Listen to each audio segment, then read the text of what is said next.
Amigos, bienvenidos a una semana más del Poder de la Enseñanza. Muchas gracias por acompañarme. Mi nombre es Omar. Es un placer para mí estar con ustedes a través de las Escrituras y poder disfrutarlas, escudriñarlas y poder compartir con ustedes las enseñanzas. Y obviamente saber de que el objetivo no solamente es brindar información, un poco de conocimiento, de experiencia, sino poderles brindar algunas alternativas para que puedan enseñar lo aprendido a los demás y obviamente todos podamos edificarnos en venir a Cristo, que ese es el objetivo. El objetivo principal, como siempre lo digo en mis clases y es repetitivo quizás, y ya lo saben de memoria, ya lo deben saber a estas alturas, es poder venir a Cristo. Si una clase cumple el objetivo de poder acercarnos un poquito más a Cristo, la clase se completó, la clase es excelente, no hay más que decir. Pero sin embargo, si una clase es donde se me va a alabar por ser un buen maestro, por enseñar, por hacerlo alegre, por hacerlos llorar, nada de eso. Si ustedes sienten el espíritu, si ustedes sienten en poder acercarse a Cristo, se cumple el objetivo de una clase. Y eso aplica para todas las clases, a todos los mensajes que recibimos en la iglesia, en los mensajes que recibimos los domingos, las clases que recibimos todos los domingos, obviamente en la escuela dominical, en el sacerdocio. Eso aplica para todos los maestros. El objetivo no es ser buen maestro, el objetivo no solamente es, bueno, pues miren la calidad de maestro que yo soy. No, no, no, eso no es el objetivo. El objetivo es poder edificarnos en venir a Cristo. Que el maestro me ayude con su clase, obviamente, para que la clase a través del Espíritu me ayude a venir a Cristo. Ese es el objetivo. Así que a empezar la clase, que esta semana está muy hermosa, muy bonita. Vamos a conocer misterios, y sobre todo la próxima también. Se vienen bonitas clases de muchos misterios que obviamente para el mundo son desconocidos, son misterios, para nosotros ya no lo son. Así que aprenderemos un poquito. Como saben, estamos estudiando Doctrina y Convenios, un cuarto canon de las Escrituras, porque ya hemos estudiado la Biblia, el Antiguo Testamento, el Nuevo Testamento, hemos estudiado el Libro de Mormón también y estamos estudiando lo que es Doctrina y Convenios. Nos corresponde del 30 de junio al 6 de julio. ¿Y qué estamos estudiando? Pues estamos estudiando, para los que se unen por primera vez a este canal y por primera vez nos siguen, estamos estudiando el manual Ven, Sígueme de la Iglesia de Jesucristo de los Santos de los Últimos Días. Un manual que se distribuye en la escuela dominical para que sus miembros puedan saber qué estudiar. Llevar un control, llevar la forma y todas las capillas o todas las iglesias en todo el mundo se estudie lo mismo, uno pueda llegar a visitar cualquier lugar, porque a veces nos vamos de paseo, a veces nos vamos de viaje, a veces nos mudamos y sepamos que tenemos o están en la misma clase, estamos en la misma sintonía. Como saben también estamos en el episodio 27. ¿Qué es el episodio 27? Pues la 27 no se dice así, se dice la 27ª semana. Estamos ya en la 27ª semana del año, por lo tanto, si esto te ayuda y quieres encontrar más clases, lo puedes buscar de esa manera, te serán más fáciles. Estamos estudiando este año o esta semana nos corresponde estudiar la sección 71 al 75. Así que acompáñame pues para que puedas disfrutar de la clase. El título de esta semana es no hay no hay arma forjada en contra de vosotros que haya de prosperar. Ese es el título de la clase que he puesto en el manual, basada en Doctrina y Convenios, sección 71, versículo 9. Si gustas marcarlo, si gustas saber dónde se encuentra, dice lo siguiente: de cierto, así os dice el Señor, no hay arma forjada en contra de vosotros que haya de prosperar. Fin del versículo. Una vez más, no hay ninguna arma fabricada en contra de nosotros, es decir, que no existe nada que nos pueda dañar. El Señor nos cuida y nos protege. Seámosle fieles siempre. Ojo que este es un versículo basado en Doctrina y Convenios, pero hay muchos versículos parecidos. Yo no digo que el profeta se haya copiado, porque esto es unas revelaciones. Obviamente es el mismo Señor el que las da, tanto en el Antiguo Testamento como en este libro que es Doctrina y Convenios. Y en el Antiguo Testamento hay varios versículos parecidos, ¿verdad? Donde dice que el Señor pues cuida a su pueblo, que no hay ningún arma en contra de los de su pueblo, en contra de vosotros, que vaya a prosperar, que os dañe. Siempre ese es el mensaje. Esta clase están avanzadas. Estas clases no están al mismo ritmo, o sea, no las grabo en vivo, de tal manera, en vivo me refiero que el mismo día que sale a la clase o que toca la clase lo estoy grabando, sino ya están grabadas. Y déjame decirte que, entre comillas, estoy un poco en el futuro, y el futuro te dice o nos dice que estamos en guerra, ¿verdad? Estamos en guerra. Para que tengas una idea, cuando tú escuches esta clase, lo adelantado que es, recién ha empezado una guerra que obviamente ya se venía a venir, que viene a ser entre, y ya no la de Ucrania y Rusia o Rusia-Ucrania, sino entre Israel y el país de Irán, o Irán e Israel, Israel o Irán. Dos países que están, si ustedes lo ven en el mapa, están muy lejanos, promedio de 1500 kilómetros de distancia, sin embargo, y en medio hay países, bueno, te tienes que dar la vuelta si quieres atacarlo, ¿verdad? Por el mar tendría que ser, pero o si no están, obviamente, los dos países que quedan en medio, que vienen a ser Jordania e Irak, obviamente ellos se vienen, pues, y miran los misiles que van y que vienen uno de otro. Por lo tanto, es un país pequeño que viene a ser Israel, ataca a un país mucho más grande que viene a ser Irán. Obviamente el pueblo bendecido eh, por el Señor que viene a ser Israel. Nos guste o no nos guste. Yo en esto sí he encontrado muchísimo comentario dentro de la iglesia y fuera de la iglesia también, ¿verdad? Los que conocen el Evangelio y los que no conocen el Evangelio tienen sus puntos de vista. Y una vez más lo digo, yo siempre lo voy a decir. Eh, ¿A favor de quién estamos? Mm, Ninguno de los dos son cristianos. Es interesante, ¿eh? Cristiano, nosotros somos cristianos. Los mormones son cristianos. Los evangelistas son cristianos. Los pentecostales son cristianos. La iglesia católica son cristianos. Todos son cristianos. Sin embargo, o sea, por eso nos llamamos los cristianos, porque viene de Cristo, que viene a ser una congregación. Si nos unimos todos, pues los cristianos venimos a ser grandes, ¿ah? O sea, importantes. No la mayoría, no la primordial, porque lo primordiales son el Islam, que vienen a ser de Alá. Que es, bueno, en otro día hablaré de eso, que no viene al objetivo.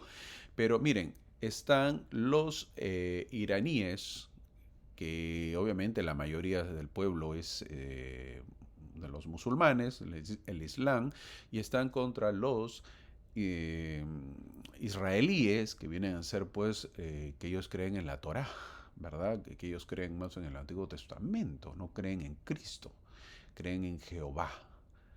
Correcto, entonces, que viene a ser también lo mismo, que viene a ser Jesucristo, pero ellos no lo aceptan a Cristo, ¿verdad? Entonces, dos pueblos que se enfrentan y la pregunta es, ¿nosotros a favor de quién estamos? Estamos a favor de la paz, pero por supuesto que estamos a favor de la paz. Pero el pueblo de Israel siempre se basa en esas frases, en esos versículos grandes que se encuentran en el Antiguo Testamento, parecido a esto, versículo 70, sección 71, versículo 9, y lo voy a repetir, que dice: de cierto, así os dice el Señor, no hay arma forjada en contra de vosotros que haya de prosperar.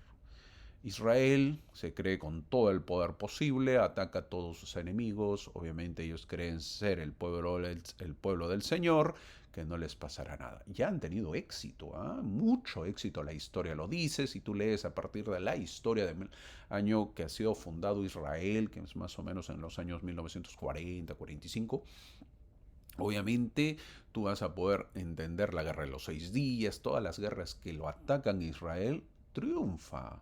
Será un país pequeño, un país insignificante, se ha peleado con varios, todos ahí, nadie lo quiere a Israel, y obviamente pues triunfa.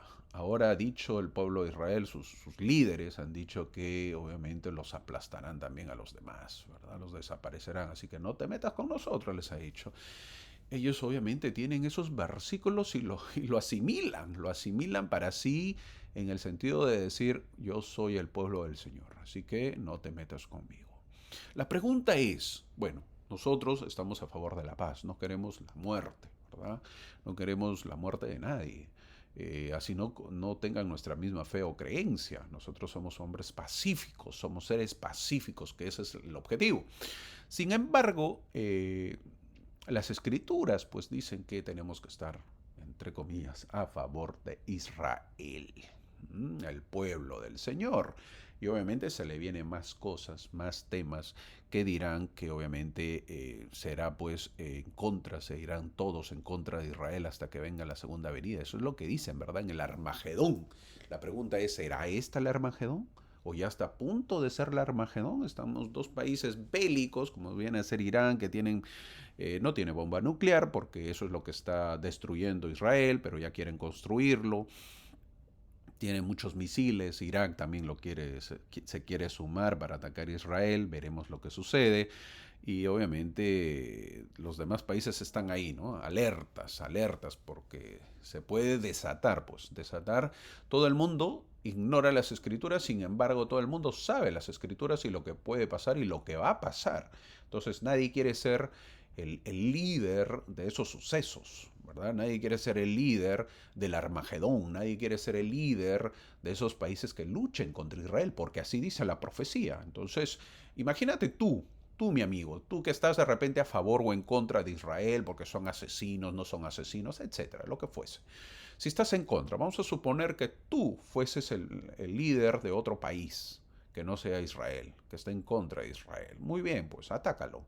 ¿Qué dice la profecía en el Armagedón? ¿Qué dice, mi amigo? Porque es bonito estar en contra, pero claro, yo vivo o estoy en las playas paradisíacas de Perú, de México, de Cuba, estoy disfrutando el verano, en este verano tan bonito que se le viene a Estados Unidos, en las playas de Miami. Claro, es bonito opinar, pero que tú fueses el líder de esos países bélicos, ahí la cosa cambia, ¿verdad? Ahora, ¿qué pasaría si tú fueses el líder de Israel? ¿Te basarías en las escrituras? Entonces te pongo los dos puntos para que tú lo analices, lo pienses. Sin embargo, el Señor, ahora sí volviendo a la clase, el Señor nos dice que también nosotros seremos cuidados. Nosotros no somos el pueblo elegido. ¿Qué te puedo decir, mi amigo? No lo somos. Sin embargo, el Señor también dice que todos son sus hijos los que obedecen los mandamientos. Nosotros, obviamente, un pueblo nuevo, un pueblo cristiano que pertenece a una iglesia restaurada, obviamente nos dice el Señor que no hay arma forjada en contra de nosotros que vaya a prosperar. Así que ánimo, buena esperanza, fe y mucha, mucha, mucha, obviamente, entusiasmo de que podemos triunfar en este mundo que a veces es difícil. En esta semana veremos 5 secciones. La sección 71, que es más o menos de si un hombre alguno alza la voz en contra de nosotros. Habla de la sección 72, los deberes del obispo. La sección 73 hablaremos al final también. Hablaré un punto más para que conozcas acerca de la revisión de la Biblia. Hablarán también los niños pequeñitos, ¿son santos? ¿Deben o no deben ser bautizados? Y la sección 75, que no debemos estar ociosos, sino trabajar siempre. Antes de empezar, mi amigo, doy gracias a todos los que se suscriben. Cada semana se suscriben más. Gracias por ello, gracias por comentar también, gracias por darle like, gracias por hacer sus comentarios. Muchos les agrada las clases. Qué bueno. Yo trato de impartir tanto un poco, es verdad que a algunos les gusta porque es alegre, a algunos les gusta porque es doctrinal, a algunos les gusta porque hay muchos temas. Yo trato de lo que yo sé enseñarles. Obviamente tratando de que sea verídico y que esté sustentado. Obviamente todo no lo puedo decir, esto dice en tal sitio, porque me va a tomar mucho más tiempo. Sin embargo, si ustedes tienen algunas dudas que yo dije algo equivocado o errado, me lo pueden decir y yo voy a tratar de responderles. Así que gracias por ello, disfruten la clase y sumerjámonos en las escrituras. Pero antes de empezar un poco con la historia, saber que estamos en el estado de Ohio. Ya vamos conociendo el país de Estados Unidos, pues bueno. Estamos en el estado de Ohio, ya se lo deben haber memorizado. Allí está el lugar de Kirtland. Kirtland está dentro de Ohio, el más importante para la iglesia, pero el profeta estaba viviendo en el estado de Ohio, pero no en Kirtland, estaba viviendo en Hiram, Ohio. Es el mismo estado, obviamente en el mismo estado, ahí lo ven, miren dónde está Kirtland, en los puntitos, eso quiere decir que más o menos se demoraban 10 horas en poder llegar a Hiram, donde se ha marcado el círculo o el óvalo rojo. Veamos la historia de estas 5 secciones. Es diciembre de 1831. Y la joven iglesia de Jesucristo de los Santos de los Últimos Días enfrenta vientos de oposición en Irán, Ohio. José Smith, el profeta, y sus compañeros han estado trabajando incansablemente para establecer la iglesia en un mundo que no siempre lo recibe con los brazos abiertos. No todos son receptores buenos, alegres con los santos. La prensa local, liderada por figuras como Ezra Booth, un ex miembro desilusionado, publica críticas mordaces contra la iglesia. La semana pasada vimos a Ezra Booth, que era un miembro, pues, se sintió mal, ¿no? Y él en contra, cuando sale, publicó críticas mordaces contra la iglesia, sembrando dudas y desconfianza.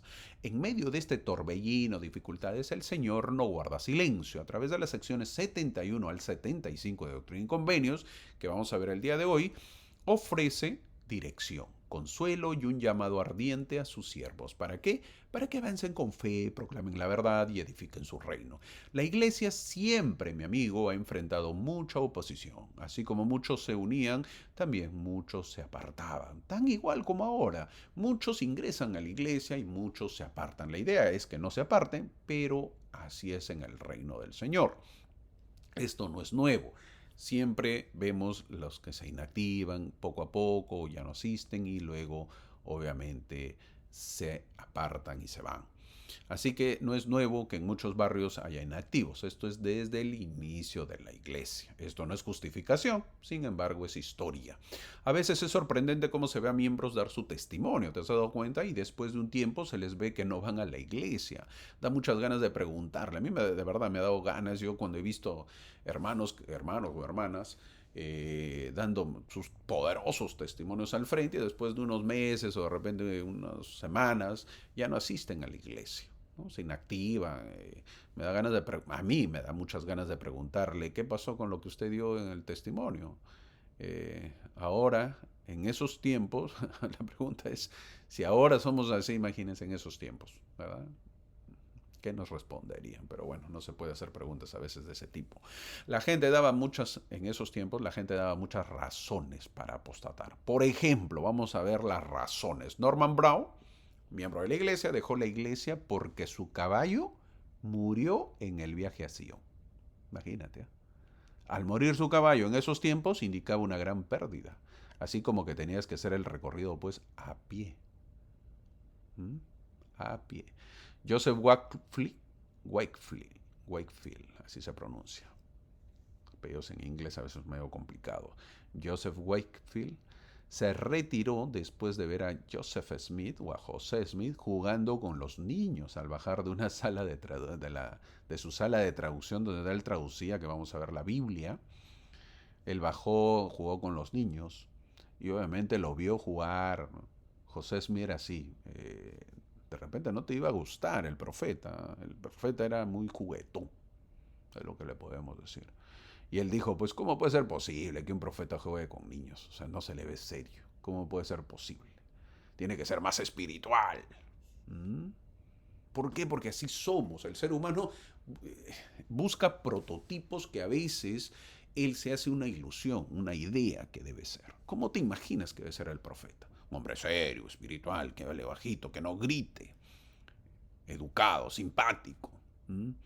Lo invitas a comer a tu casa y de repente pues come, vamos a suponer la comida que todo el mundo conoce de repente, ¿verdad? Porque es muy común. Los tacos. ¿Cómo lo comen los tacos? Con la mano y se va a chupar el dedo. De repente el profeta, no, ¿cómo va a ser el profeta chupándose el dedo? Mira, se chupaba todos los dedos porque el taco estaba rico. No, eso no es profeta. ¿Y cómo lo debe comer? No, pues debe ser elegante, debe comerlo con tenedor. Nadie come con tenedor, ¿no? Pero bueno, imagínense. Así seríamos, de repente hay así, pues gente, así somos. El ser humano, cuando no está convertido, siempre busca excusas. Grábate eso. Si no estás convertido, vas a buscar excusas. Otro, Simon Ryder negó la inspiración de José cuando el nombre de Ryder, que se escribe R Y-D-E-R, estaba mal escrito en su comisión para predicar. Solo por mal escrito. Suponía que el profeta tenía que saber ortografía. ¿Cómo la ves? Él no escribió Ryder con Y, lo escribió con I latina. ¿Te imaginas? O sea, el profeta lo escribió mal y él dijo, no, pues el profeta tiene que saber, ¿no? ¿Cómo escribir mal mi apellido? Mi apellido, por ejemplo, es Pérez. Y a veces he visto que mi apellido lo escriben con S. Bueno, le digo ahí, corrija ahí, es con Z. Y por cierto, si tú también eres de esas personas que corrigen y te crees que sabes, te voy a contar algo, que en los nombres y apellidos, ahí aplican nombres, apellidos, no hay ortografía. No existen reglas gramaticales. Es decir, Pérez lo pueden escribir con S. Y nadie va a decir que está mal. No, Pérez se escribe con Z, mi apellido estoy hablando, ¿verdad? Para no ofender a nadie. Sí, mi apellido se escribe con Z, pero se puede escribir con S. Y no está mal. Así lo escribieron. Y punto. En nombres y apellidos no hay reglas gramaticales, en lo demás sí. Para que sepas, aprendas un poco de cultura. Así que ya sabes, de repente te llamas Violeta con B U, o V o B chica, como quieras llamarlo, pero tus papás, tus abuelos, es más, el que registra, pues lo hizo con B, ¿no? O con B grande, como quieras decirle. Y está bien, pues así se escribe y así se va a escribir y listo, no pasó nada. No hay una regla gramatical. Ahora, volviendo al tema, ahora se habla de Ezra Booth. Yo he hablado un poco de él ya en las semanas pasadas para conocer un poco su historia. Ezra Booth fue un ministro metodista. Fue un influyente apóstata durante este periodo. Se unió a la iglesia en mayo de 1831 cuando vio al profeta sanar el brazo con reumatismo de Elsa Johnson. Elsa Johnson era la mamá donde vivía el profeta. Correcto, la casa, pues, ¿no? Elsa Johnson, la familia Johnson. Elsa Johnson era la esposa, la mamá, que tenía hijos con esposa, tenía problemas con su brazo, con reumatismo, no lo podía levantar. En esa casa vivía el profeta. Obviamente, con gratitud, el profeta hace un milagro que restaura su brazo de esta hermana. Esta hermana estaba sufriendo en el hombro con reumatismo y no lo podía mover. El profeta le impuso las manos e inmediatamente se sanó, así como escuchas. Esto lo presenció Ezra Booth y al presenciarlo abandonó la fe metodista y entró en las aguas bautismales. Es decir, le impresionó. Después, Booth, junto con otros misioneros, fue llamado y enviado a Missouri en el verano de 1831, donde dice eso en la sección 52 que hemos visto. Ahora, él molesto, Ezra Booth, molesto por tener que caminar y predicar durante todo el viaje, comenzó pues a criticar y a encontrar fallas en el liderazgo de la iglesia. Él se decepcionó al llegar a Missouri, porque fue de Kirtland a Missouri, que ya le dije que no era cercano, era lejano, y él al llegar no experimentó manifestaciones del Espíritu. ¿Qué manifestaciones? No vio milagros, el don de lenguas. Él deseó hacer creer a los hombres mediante la realización de milagros. Como vio milagros, él pensó que el Evangelio era igual para todos, es decir, también efectuar milagros como el profeta lo hacía. O sea, para él, obviamente que quería que la gente se manifiesten los milagros, haya milagros, tanto como en el Antiguo Testamento, él quería que existan. Él vio un milagro al profeta y él quería hacer y que la gente vea los milagros de tal manera que se puedan unir. Y la pregunta es, a veces también nosotros queremos milagros, ¿o no? ¿Verdad? A veces es un milagro en nuestras vidas. Y la pregunta es, todos hemos tenido milagros. Todos hemos tenido milagros. Analiza tu vida, mi amigo, y da gracias por los milagros que has tenido. Eso es el objetivo de la vida. Tras distanciarse él de la iglesia, Ezra escribió 9 cartas difamando a José Smith. Las cartas se publicaron en el periódico de Ohio, así se llamaba el periódico, Ohio Star. Estas cartas fue muy negativo para la iglesia porque hizo que la gente esté muy enojada con los miembros. George Albert Smith, un profeta que después será presidente de la iglesia, escribió diciendo lo siguiente: la apostasía de Ezra Booth culminó con la reunión de una turba que cubrió de brea y plumas a José Smith e infligió a su familia la pérdida de uno de sus miembros en Irán, Ohio. Fue terrible la apostasía de este hombre. Tanto así que levantó las masas en contra del profeta y lo pusieron brea y plumas. Y obviamente perdió uno de sus familiares. Imagínate. Ezra residió en Ohio el resto de su vida y murió en el año 1873, a la edad de 81 años, alejado obviamente de la iglesia. ¿Qué aprendemos de esto?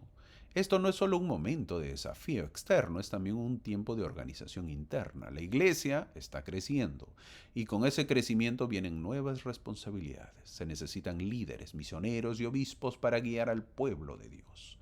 Las revelaciones de estas secciones dadas entre diciembre del año 1831 y enero de 1832 son un testimonio del amor de Dios por su pueblo y de su plan para fortalecernos en tiempos de prueba. Son un recordatorio de que incluso en la tormenta el Señor está al timón. Ahora, al entrar a la sección 71, veremos lo siguiente. La sección 71 se le conoce como si hombre alguno alza su voz en contra de vosotros. Si hombre alguno alza su voz en contra de vosotros. Veamos lo que sucederá. Ahora, entrando a esta sección 71, debemos saber que desde un inicio la iglesia no fue aceptada por toda la gente. Eso ya lo estamos viendo. Siempre tuvo oposición desde un inicio. No es para menos que Satanás esté a cargo de la oposición, sabiendo que el evangelio verdadero estaba saliendo a luz y su tiempo se le empezaba a cortar a Satanás. La sección 71, dada el 1 de diciembre de 1831, es un mandato directo a José Smith y a Sidney Rigdon, que lo acompaña. Ezra Booth y otros apóstatas están atacando la iglesia con artículos en el Ohio Star, que es el periódico del estado.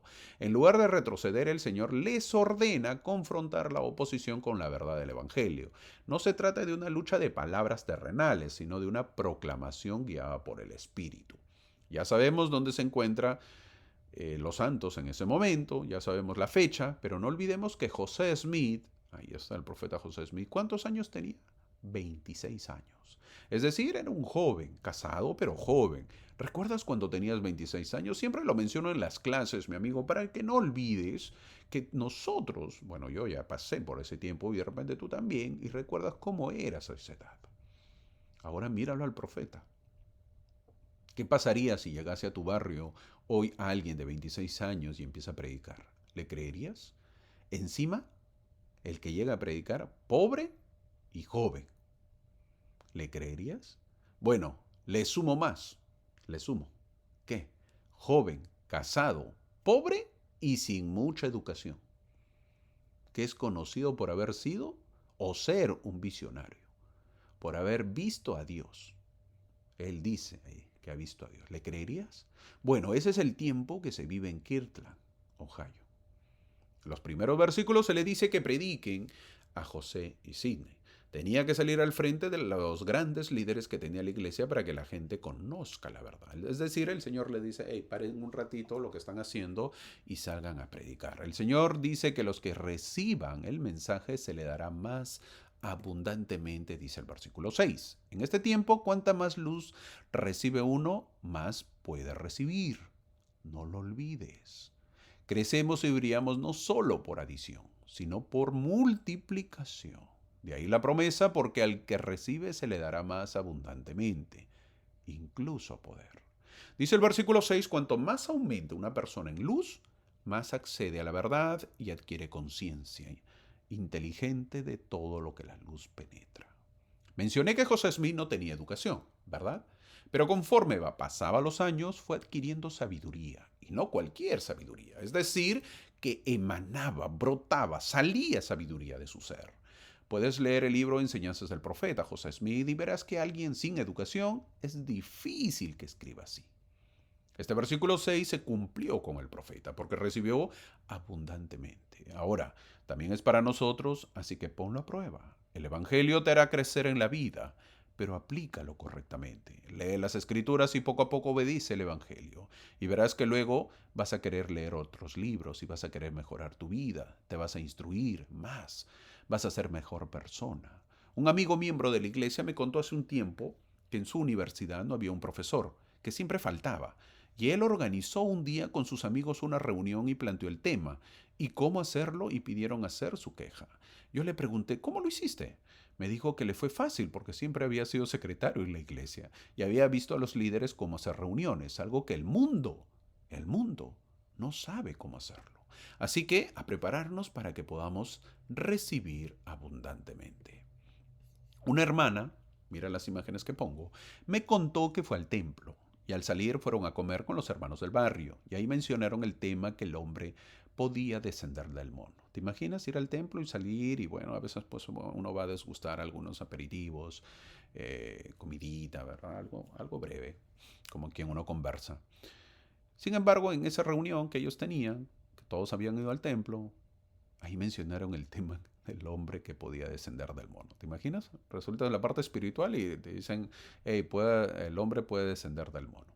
Esto ya he mencionado en una clase hace tiempo, cuando estuve en la misión, que un joven nos dijo lo mismo. No sé si recuerdan. Y yo estaba con un compañero estadounidense, bien blanco era mi compañero. Y él le preguntó, o sea, mi compañero le preguntó muy sutilmente, y le dijo al joven que nos estaba preguntando eso, que el hombre desciende del mono. Mi compañero le dijo, ¿y yo de dónde desciendo? ¿De un mono blanco? Nos reímos y el joven que preguntaba entendió que su pregunta no aplicaba. ¿Verdad? ¿Por qué? Porque, pues, a ver, defíneme, pues, ¿no? De repente yo soy morenito, ok, de un mono. ¿Y el blanco? ¿De dónde? Un mono blanco. ¿Mm? Difícil un poco explicar, correcto. La hermana, volviendo al tema de esta historia breve, que había ido al templo, me contaba que ella le dijo que no creía eso, ¿verdad? Que el hombre descendía del mono, que era imposible en esta reunión que tenían que todos los hermanos que habían ido al templo.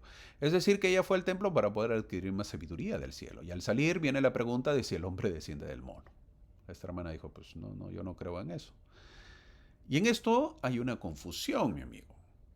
Como hemos estudiado el Antiguo Testamento y luego el Nuevo Testamento, entonces vemos que no es posible que creamos que el hombre descienda del mono.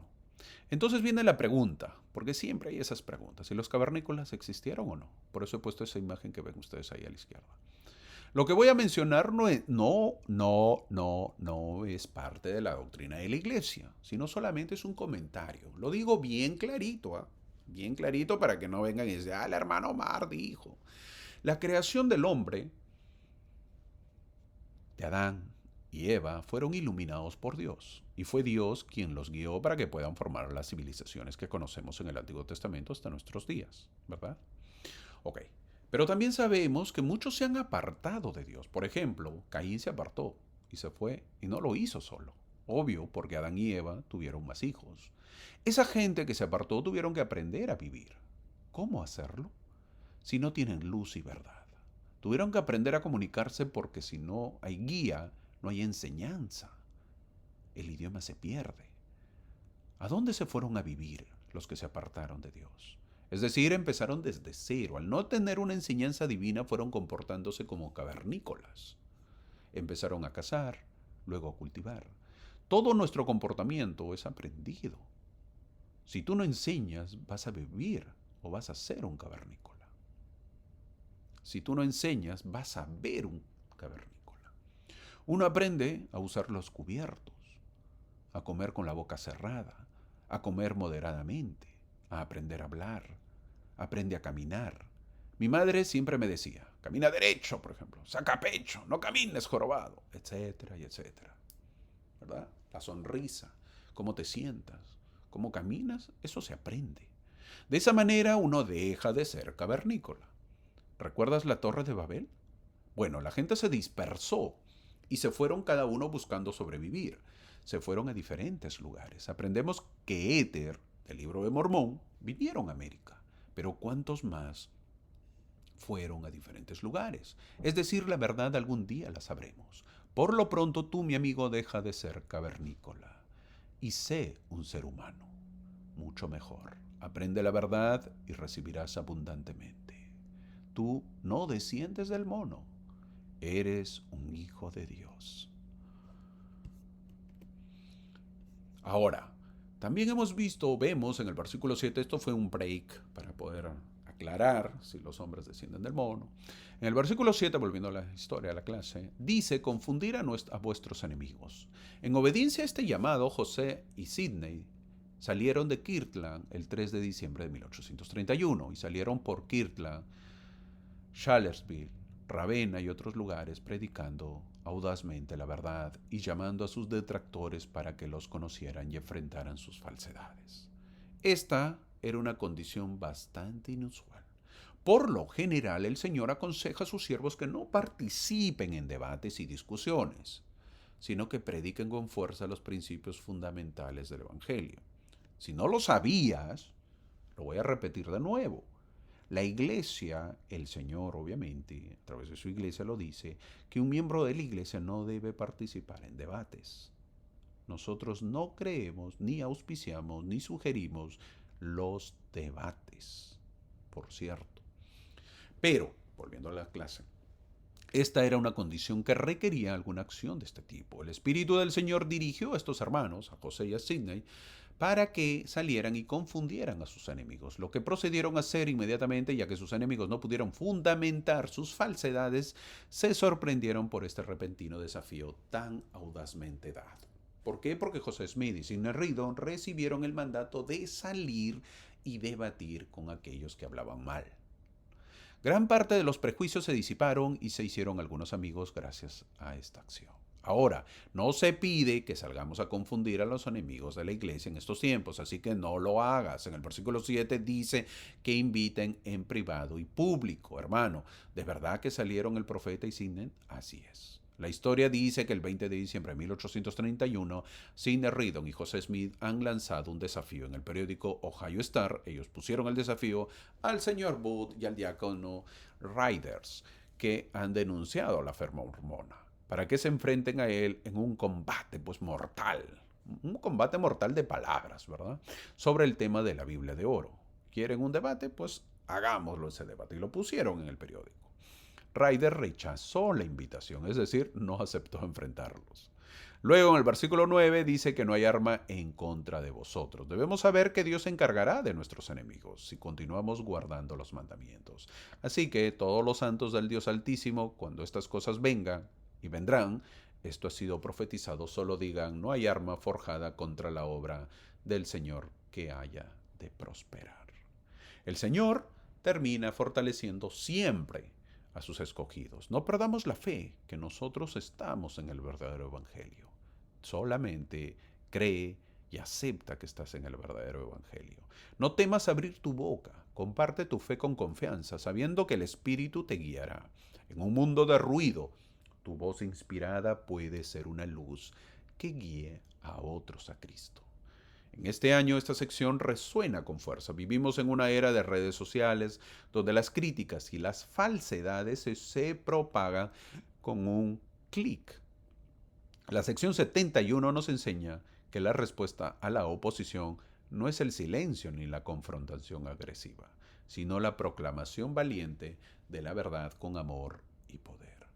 Cuando compartimos nuestro testimonio, ya sea en una conversación, un post o un discurso, el Señor promete que no estaremos solos. Él confundirá a los que se opongan a su obra, no porque seamos más inteligentes, más astutos, sino porque su verdad es más fuerte. No se te olvide, su verdad es más fuerte. Entramos ahora sí a la sección 72, conocida como los deberes del obispo.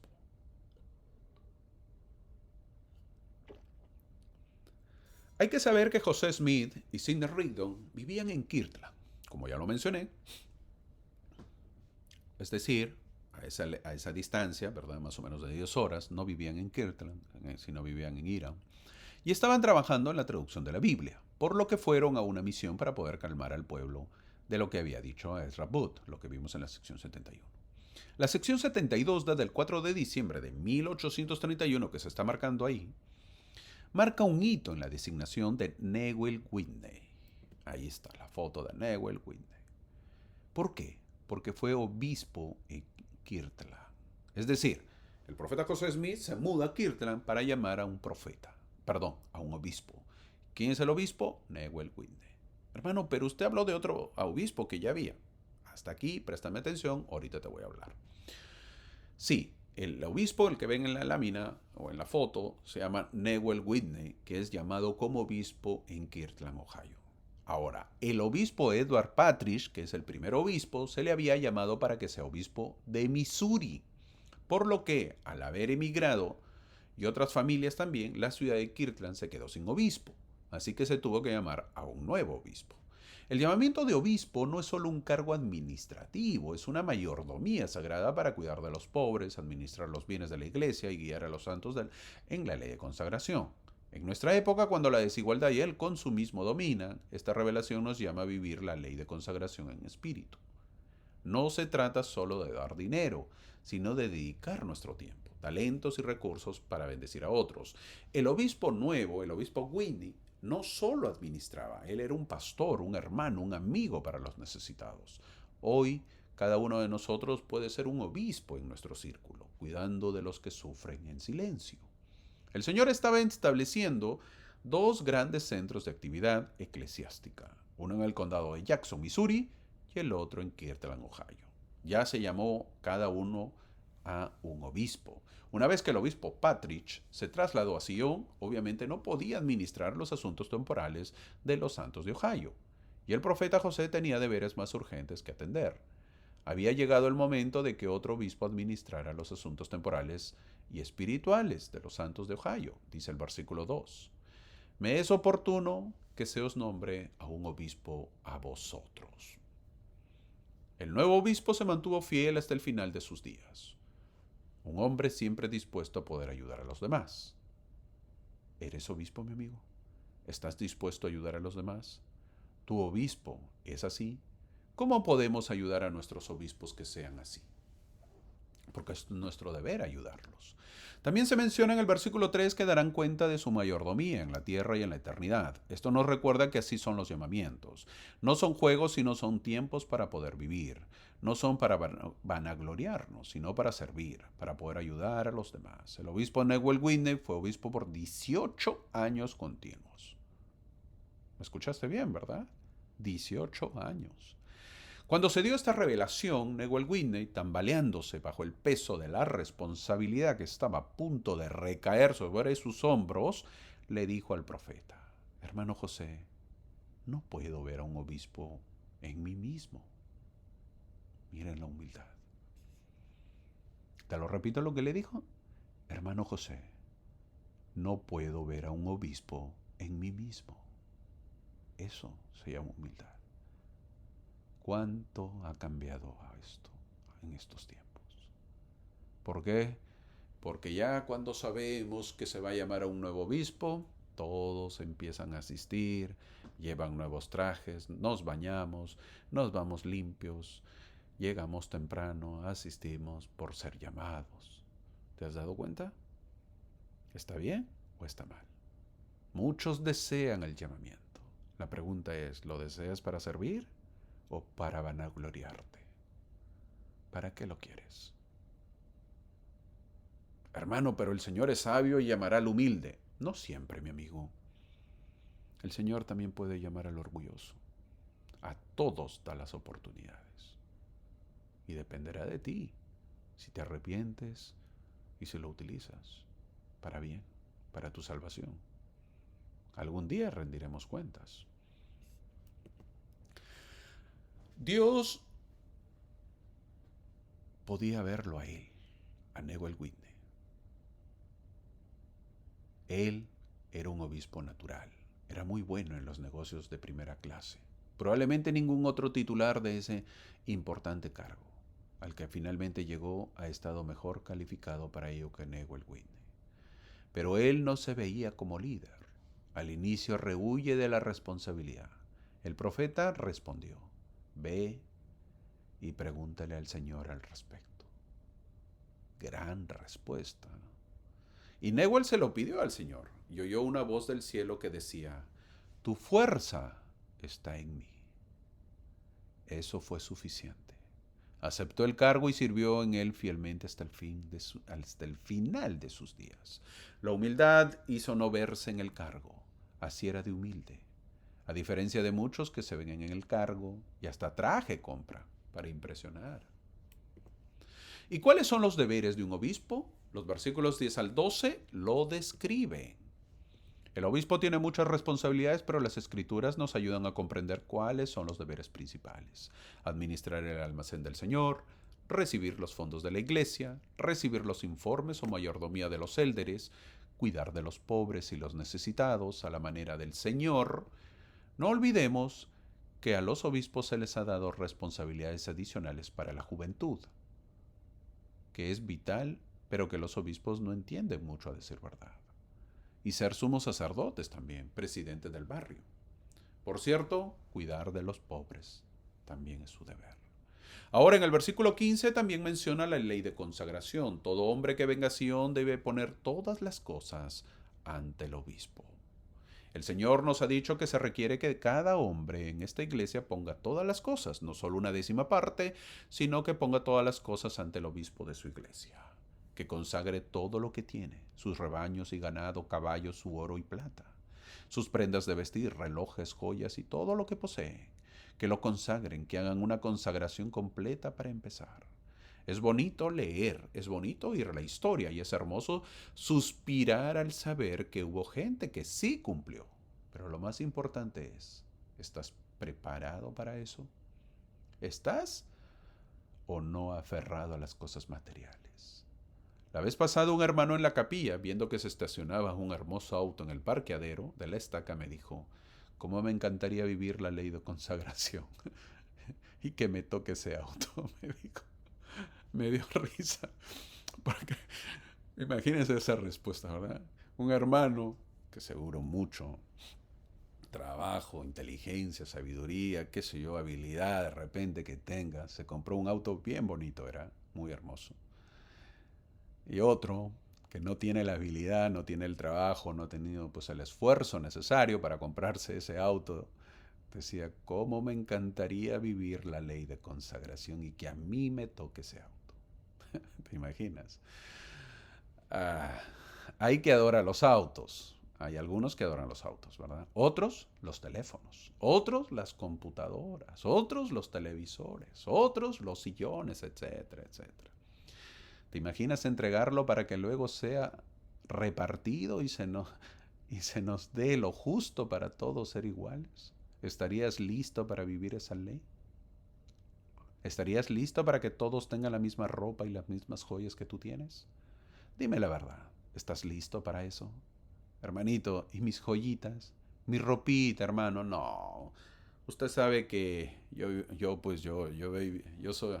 sí voy bien vestidito, hermano, mi saquito, mi traje, o mi vestidito. Hermanito, ¿y mis zapatitos?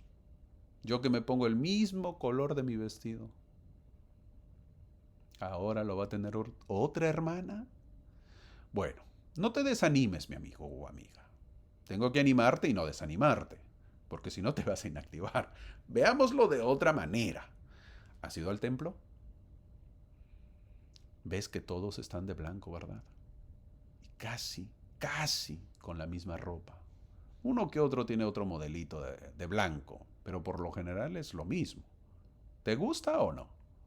La diferencia sería que así todos iguales, pero en el mundo.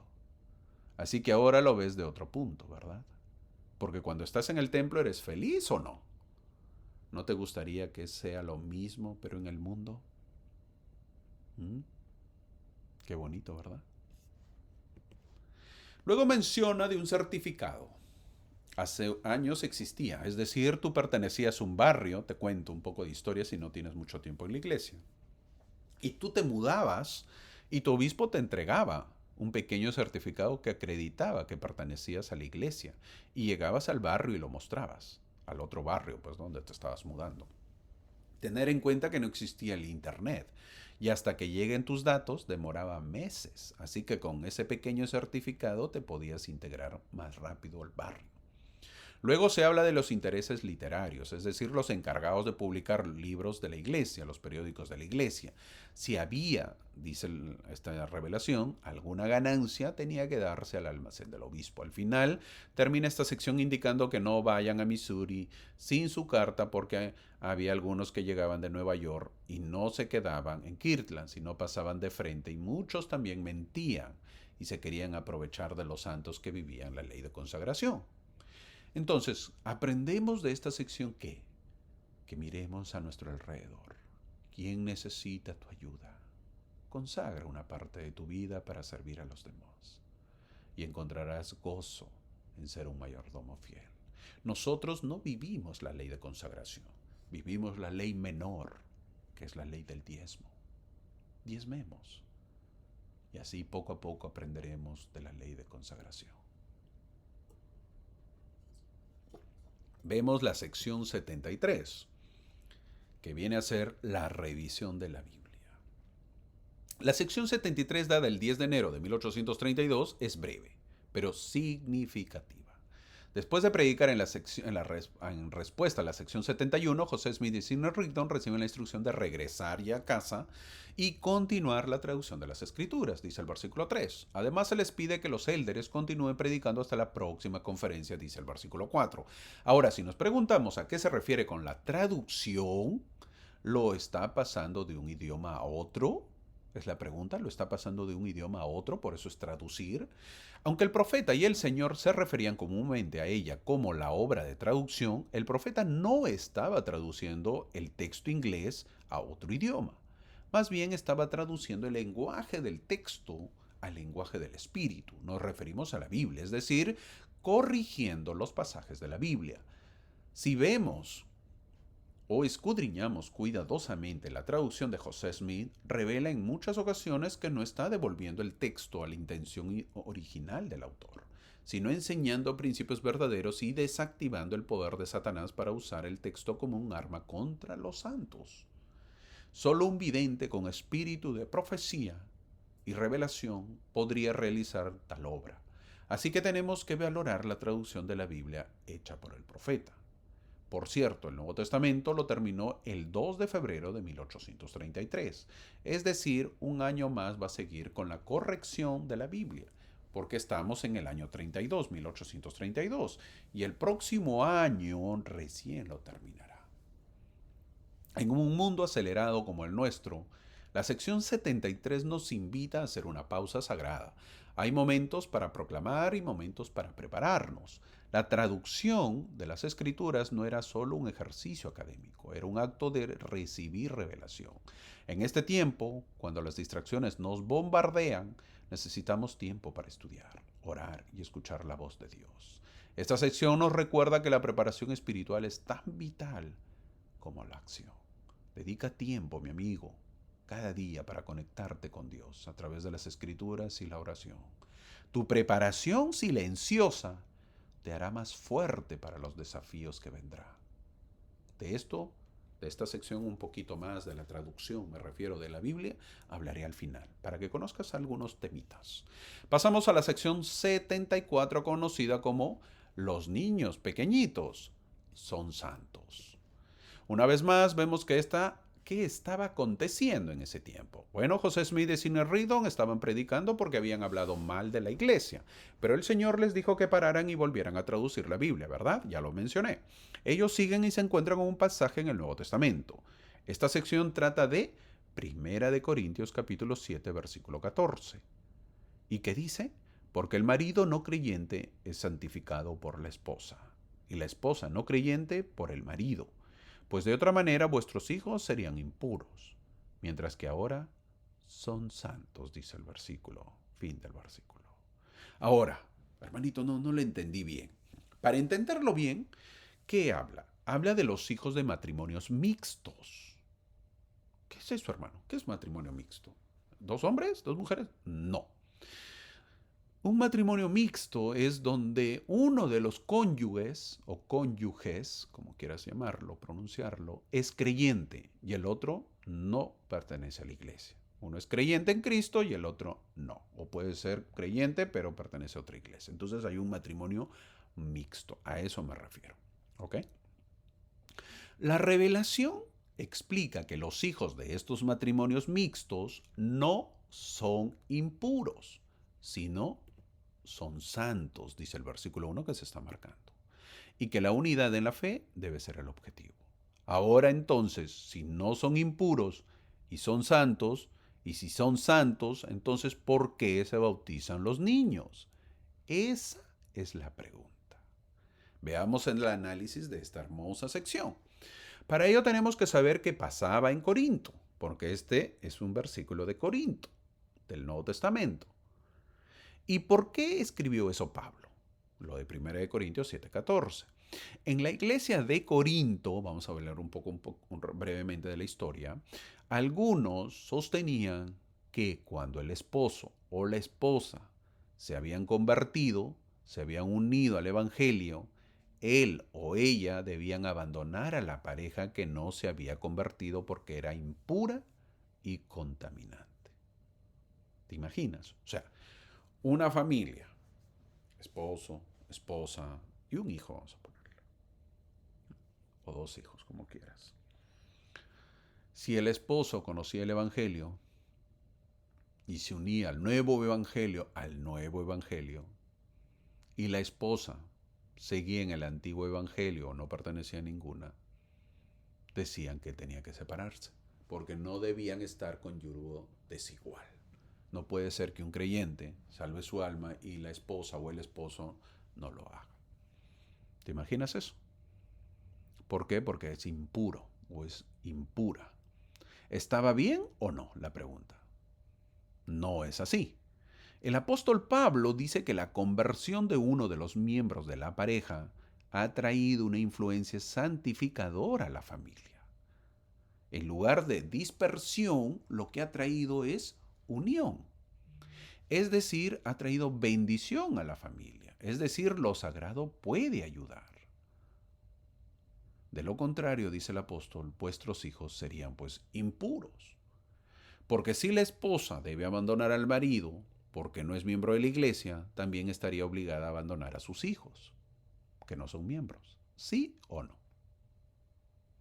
Pero esto no es necesario. Pablo reconoce las luchas de las familias de miembros mixtos entre los corintios, como en nuestros tiempos, pues. ¿Se han dado cuenta que asisten más hermanas que hermanos a nuestra iglesia? ¿Por qué? Porque hay más hermanas miembros que hombres. Ahora, dado que había importantes diferencias culturales y religiosas entre los creyentes y los incrédulos en el tiempo de Pablo, su consejo debió ser una fuente de consuelo y paz para aquellos que se preguntaban si debían dejar a su cónyuge por el Evangelio. Lean todo el capítulo 7 si gustan de Corintios, de Primera de Corintios. En lugar de ser condescendiente con el incrédulo, Pablo, el apóstol Pablo, reconoce el poder santificador de tener un creyente en el hogar. Por lo tanto, el marido es santificado por el ejemplo de la esposa. Él es santificado por la esposa que trae el espíritu al hogar. Él es santificado por la esposa que educa a sus hijos en la luz y la verdad. Él es santificado por la enseñanza en el hogar y las visitas misioneras que son posibles gracias a la membresía de su esposa. Es santificado por la posibilidad de que años de diligencia ablanden el corazón del esposo es el bautismo. Esto aplica en nuestros tiempos, por cierto. No se recomienda matrimonios mixtos, por cierto. No se recomienda. Pero también aplica. Tengo un compañero, por ejemplo, de trabajo, yo, de 22 años, muy muchacho. Él es musulmán y es fiel musulmán. ¿Eh? Me llama la atención porque es un muchachito, pues no, 22 años, jovencito. Y él es un fiel musulmán. Al trabajo, obviamente, la vez pasada llegó una joven, simpática la joven. Y la joven se interesó brevemente en este joven, en este muchacho, en mi compañero, en mi amigo. Pero este muchacho no hizo nada. Y luego se fue la joven. Yo le dije que podría salir con ella, conversando. Él me dijo brevemente que podría ser, pero luego me dijo, pero se ve que no es musulmana, ¿verdad? Y yo tengo que buscar a alguien de mi misma fe, porque mis hijos tienen que ser musulmanes. A mí me gustó ese pensamiento, que vea su futura familia dentro de su fe. Los matrimonios de fe diferente no son fáciles, son muy complicados. Creer que vas a poder traerlo a tu pareja al Evangelio no es tan sencillo. Y más si eres mujer, porque el hombre no es fácil de convertir. Así que piensa bien la decisión que tomes. No, hermano, yo sí puedo. Usted no me conoce, yo tengo un poder de convencimiento. lo podrás convencer, se podrá unir a la iglesia y luego dejará de asistir. Es muy complicado. Sigamos con el análisis en el versículo 3. Dice de la circuncisión y la pregunta tiene que hacer en un matrimonio mixto donde uno es el creyente. Es decir, ¿qué hacer en un matrimonio mixto donde uno es el creyente? ¿Lo circuncidas o no? A tu hijo. El marido incrédulo, al nuevo evangelio, quería que su hijo se circuncide, pues, a la ley de Moisés. ¿Debía o no debían circuncidar al niño? ¿Sería la circuncisión o se había cumplido con Cristo? En estos tiempos sería en un matrimonio mixto, si una hermana se ha casado con un católico, ejemplo, quizás el esposo quiera bautizar a los niños cuando son pequeñitos, porque esa es la costumbre. ¿Qué hacer? Ahora en ese tiempo del Nuevo Testamento, no hay duda de que Pedro y los demás hermanos sabían que la ley de Moisés se había cumplido. La obediencia a la ley de Moisés ya no era un requisito para la salvación desde que Jesús había completado su expiación. Había muchísimos que creían todavía en Moisés y que los niños deben ser circuncidados. La doctrina de los judíos era que si no se hacía esto, los niños no eran santos. Esto es lo que Pablo quería corregir. Los hijos varones de tales familias no debían ser circuncidados y serían santos por la expiación de Cristo. Era muy difícil para los miembros judíos de la iglesia abandonar todas sus tradiciones y apartarse de la ley de Moisés y de la circuncisión que se cumplía. Es decir, tú te imaginas en esos tiempos, una familia había nacido dentro del convenio de Moisés. Por lo tanto, todos los hijos varones eran circuncidados. Pasa el tiempo, obviamente tú te casas, el circuncidado se casa con su esposa, que no así, obviamente no se puede circuncidar, y obviamente que la esposa, luego de un tiempo, conoce el nuevo evangelio de Cristo. Al conocer el nuevo evangelio de Cristo, se une a la iglesia, se une a esa fe. El esposo no se une, sigue perteneciendo obviamente a la ley mosaica. Esta nueva pareja mixta tiene un hijo. Al nacer el hijo, a los 8 días tiene que ser circuncidado según la ley mosaica y según lo que cree el padre que ha sido circuncidado y que viene de una tradición. La pregunta es, ¿debía o no debía circuncidarse? La madre decía no es necesario. El nuevo evangelio dice que no. El padre, que no pertenecía a ese evangelio, decía se tiene que circuncidar porque a mí me circuncidaron y porque Moisés lo dijo. Es la tradición. ¿Qué hacer en esos matrimonios mixtos? Complicado, ¿verdad? Parece fácil. Esto Pablo lo quería corregir. Esto. Los hijos varones de tales familias no debían ser circuncidados y serían santos por la expiación de Cristo. Era muy difícil para los miembros judíos. Muy difícil. Es como en estos tiempos. Cásate con un católico y quieres que su hijo se bautice. Mi hijito pequeño se tiene que bautizar. ¿Por qué? Porque sabes que aparte del gasto que tienes que pagar, tus trajes y el padrino y todo lo demás, viene la fiesta y viene la borrachera. Y eso hay que celebrarlo. Y eso es una tradición. Y eso es un pretexto. Entonces, por lo tanto, mi hijo se tiene que bautizar cuando es pequeño. ¿Cómo tú vas contra eso? No es tan fácil. ¿Y qué sucedía con los hijos de ese tiempo? Dice el versículo 4 que los hijos se guiaban por las tradiciones de sus padres, que se está marcando ahí. Si la madre creía en Cristo y el padre se aferraba a la ley de Moisés, ¿qué pasaría con los hijos? Inevitablemente algunos seguirían a su madre y otros se aferrarían a las tradiciones de sus padres. Esos hijos que rechazaron a Cristo y el mensaje del Evangelio se convirtieron en impíos después de llegar a la edad de rendir cuentas. Ninguno de ellos era impío cuando eran niños pequeños. El peligro de casarse con un incrédulo, tanto entonces como ahora, es que los hijos puedan elegir cualquiera de los dos sistemas de creencias. Si vemos que es difícil criar un niño, ahora sumarle el tema religioso se vuelve más complicado todavía. ¿Tú te imaginas un matrimonio mixto en este tiempo? Que tengas hijos, varones me refiero. ¿Cómo le dices tú a tu hijo que tiene que a los 18 años irse a la misión? ¿Qué va a decir el papá? Que no es miembro. Imagínate pues, convéncelo. Y encima tienes que decirle que tiene que pagar. Cosa difícil.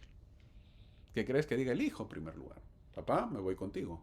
Estoy en tu creencia. Yo no quiero ir a la misión. Gracias, papá. Y el papá dirá, bueno, no quiere. Hay libertad. ¿Qué hacer en esos casos? El versículo 5 se menciona que no es un mandamiento del Señor, sino de Pablo, pero que el creyente no se debe unir al incrédulo. No debe haber matrimonios mixtos. A decir verdad, si uno se casa con alguien que no es miembro, no estás infringiendo ningún mandamiento. Toma nota. Hermano, ¿qué? Si yo me caso con alguien, no estás infringiendo ningún mandamiento. Lo que se aconseja es no hacerlo por los posibles inconvenientes y sufrimientos que existan en el futuro. Es decir, te estás yendo al precipicio complicado. Difícil, pues. Estás eligiendo eso y luego no digas, ay hermano, mire cómo sufro, mis oraciones no son escuchadas. Yo, hermano, quería que mi hijo vaya a la misión, que diga un hermano, pero mi esposa no quiere. ¿Qué hago? Pero si tú sabías. Entonces, ahora o luego, cuando tenga 18 años o cuando quiera casarse en el templo y la familia no quiera, es complicado.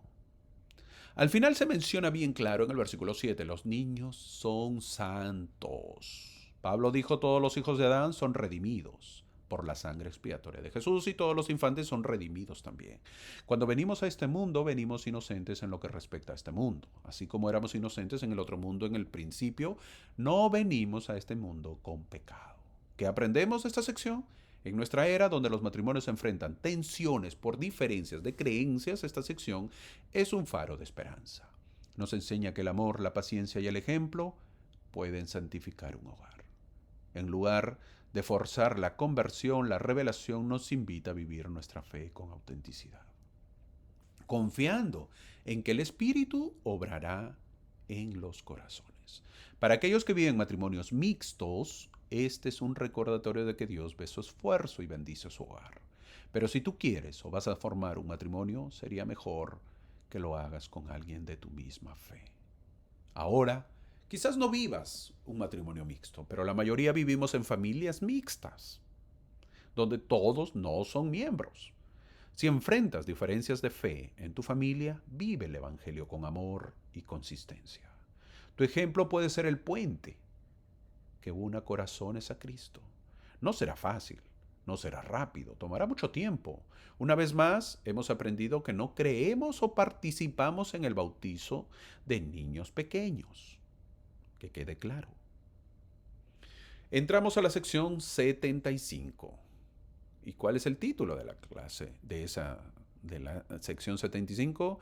Ni estéis ociosos, sino que obréis con vuestra fuerza. La sección 75, dada el 25 de enero de 1832, es un llamado vibrante a los líderes de la iglesia para salir al campo misional en una conferencia en Austin, Ohio. El Señor asigna compañeros misionales y promete, yo mismo iré con ellos y estaré en medio de ellos. Algunos, como William McLean, se les reprende suavemente por su temor, pero se les anima a seguir adelante. Esta sección es un himno a la valentía y a la confianza en Dios. Cuando el mundo parece cada vez más hostil, el mensaje del Evangelio, el mandato de salir y predicar, sigue siendo relevante. No todos somos misioneros de tiempo completo, pero todos somos misioneros en nuestra esfera. La promesa de que el Señor estará con nosotros es un ancla para enfrentar el rechazo o la duda.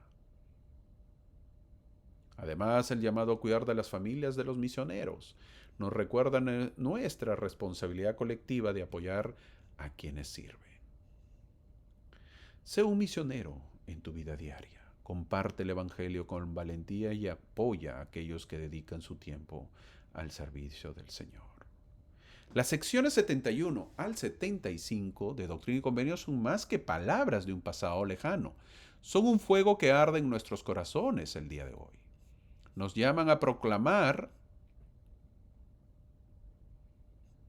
la verdad sin temor, a ser mayordomos fieles, a prepararnos espiritualmente, a buscar la unidad en nuestras familias y a salir al mundo como testigos de Cristo en un tiempo de incertidumbre. Estas revelaciones nos recuerdan que Dios está con nosotros, guiándonos, fortaleciéndonos y prometiéndonos que su obra no fracasará, pero nos da la libertad de elegir. Esa libertad, mi amigo, te invita a ti que seas inteligente en tu decisión. Tú determinarás cómo llevas tu vida y el tiempo o el futuro lo dirá. Levántate, hijo o hija de Dios, abre tu boca, mi amigo, consagra tu vida, prepárate en quietud, une tu hogar y ve al mundo con la certeza de que el Señor está a tu lado. El reino de Dios está avanzando y tú eres parte de él. No lo dudes. Sí, mi amigo, eres parte de ese. Entramos a la última sección que vimos, la sección 75, y obviamente vemos que la iglesia empieza mandando que salgan a predicar. Una iglesia principiante necesitaba que la prédica del evangelio esté siempre presente. La iglesia debe su crecimiento a la obra misional. No hay otra manera de poder aumentar la membresía en los barrios. Tenemos que nosotros también ser partes de la prédica del evangelio.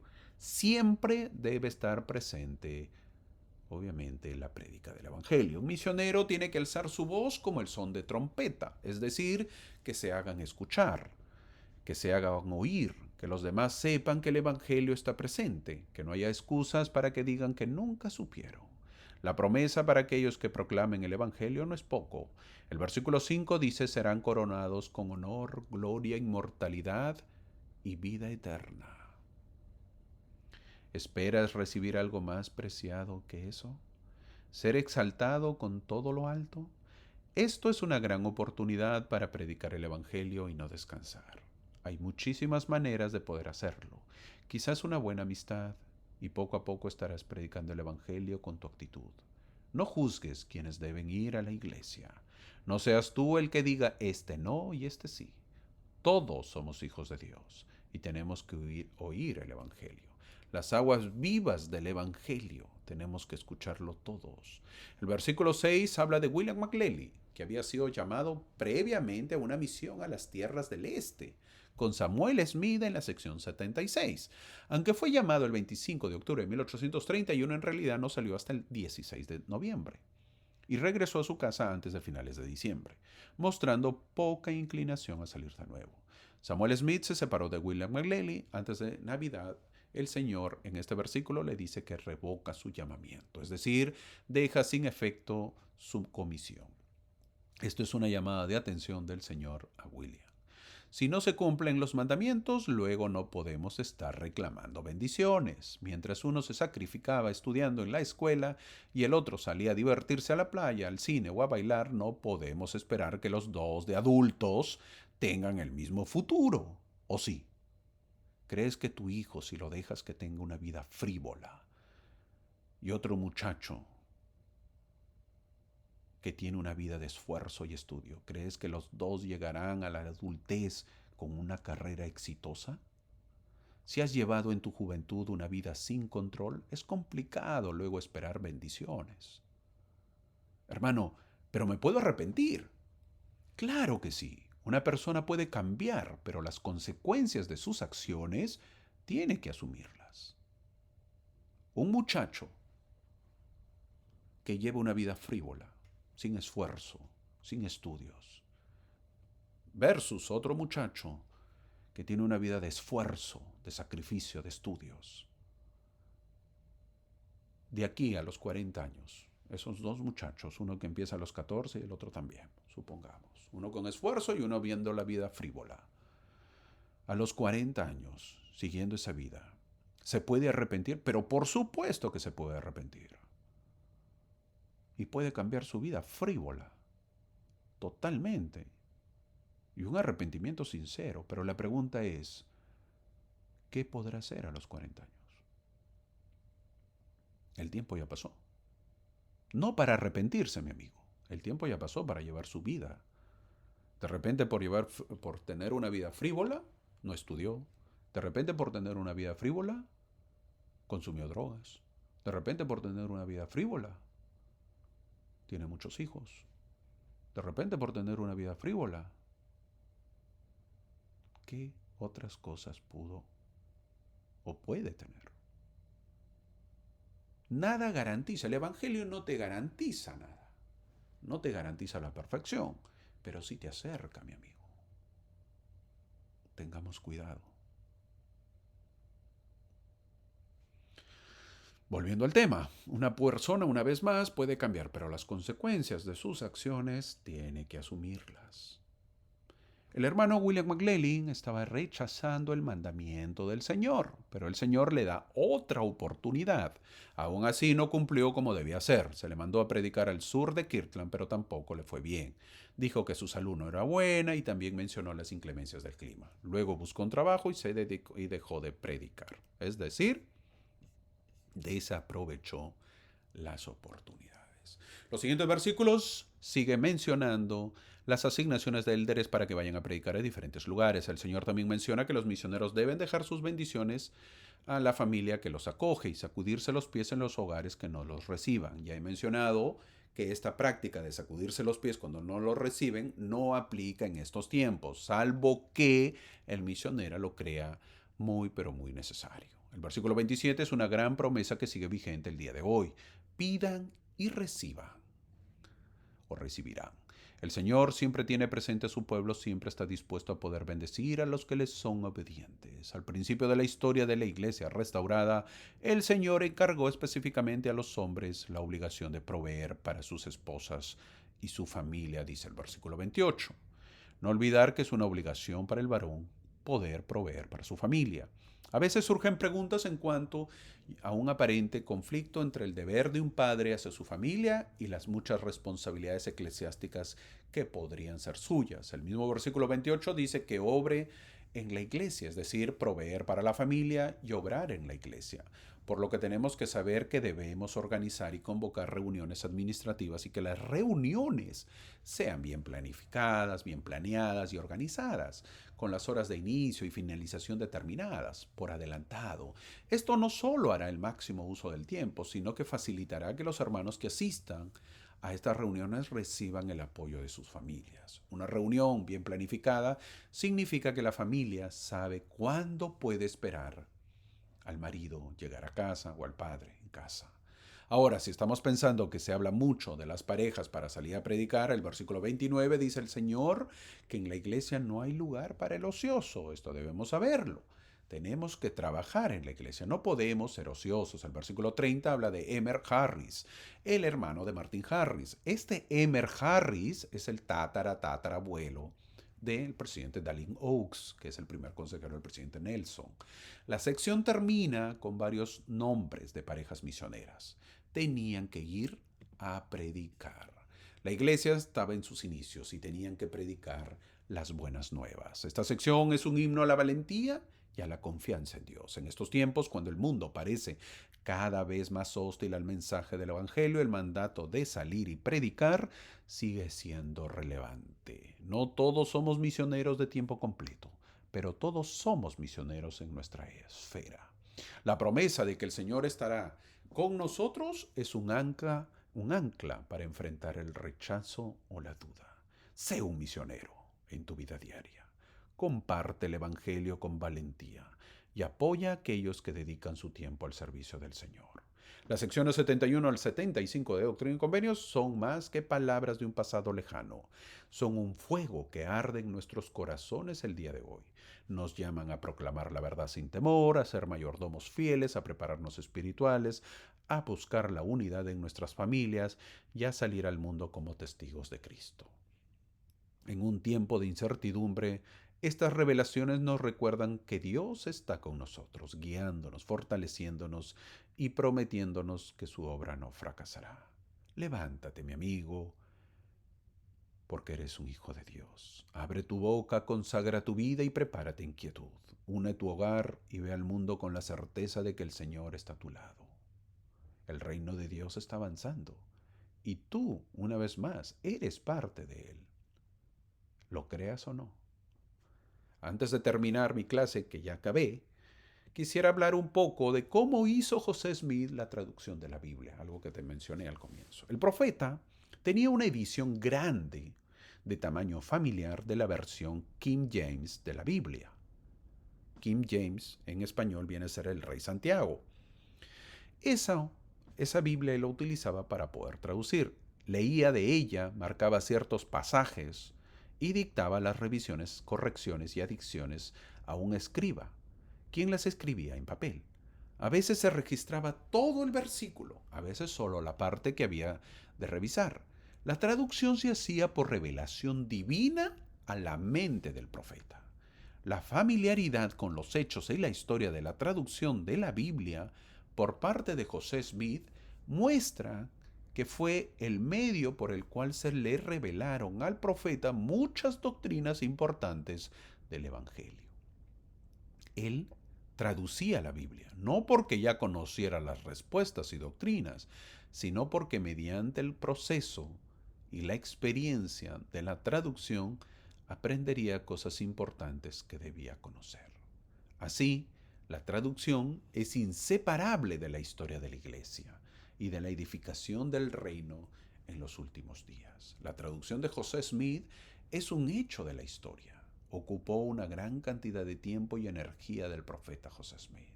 Aún así, no le damos la debida importancia, sino que lo tomamos como una opción.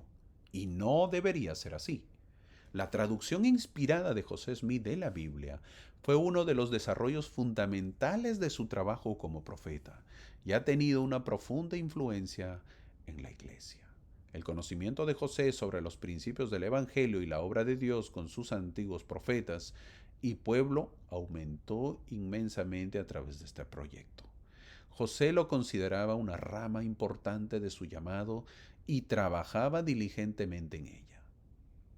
Cuando él y Sidney Rigdon estaban en su casa en Ohio, esta era su mayor preocupación. La frecuencia con la que se hace referencia a la traducción en las revelaciones y los documentos históricos de la época subraya la importancia de este proyecto. Lo menciono para darle importancia y para saber el llamamiento del profeta José Smith. Yo sé que es un profeta verdadero, no tengo la menor duda. Y agradezco porque restauró este evangelio.